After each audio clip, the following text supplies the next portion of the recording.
T20 ప్రపంచ కప్లో ఆఫ్ఘనిస్తాన్ జట్టు అంచనాలకు మించి రాణిస్తుంది. న్యూజిలాండ్, ఆస్ట్రేలియా వంటి పటిష్ట జట్లకు షాకులు ఇచ్చింది. ఇక నిన్న బంగ్లాదేశ్తో జరిగిన ఉత్కంఠ పోరులో ఆఫ్ఘనిస్తాన్ డక్వర్త్ లూయిస్ పద్ధతిలో 8 పరుగుల తేడాతో విజయం సాధించి సెమీఫైనల్కి అడుగుపెట్టింది.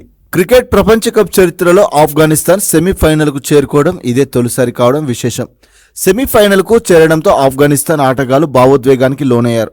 ఆ దేశంలో ఫ్యాన్స్ సంబురాల్లో మునిగిపోయారు. ఇదిలా ఉంటే బంగ్లాతో మ్యాచ్ గెలవగానే ఆఫ్ఘనిస్తాన్ కెప్టెన్ రషీద్ ఖాన్కు ఆ దేశ విదేశాంగ మంత్రి అమీర్ ఖాన్ ముత్తాబి ఫోన్ చేసి అభినందించారు.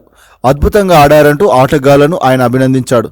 ఇందుకు సంబంధించిన వీడియోను ఆఫ్ఘనిస్తాన్ క్రికెట్ బోర్డు సోషల్ మీడియాలో పోస్ట్ చేసింది. ఈ పోస్ట్ వైరల్గా మారింది.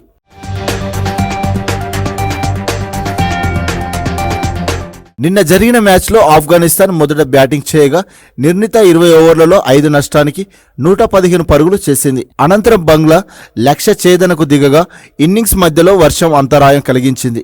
దీంతో మ్యాచ్ను 19 ఓవర్లకు కుదించారు. బంగ్లా లక్ష్యాన్ని 114 పరుగులు నిర్ణయించారు.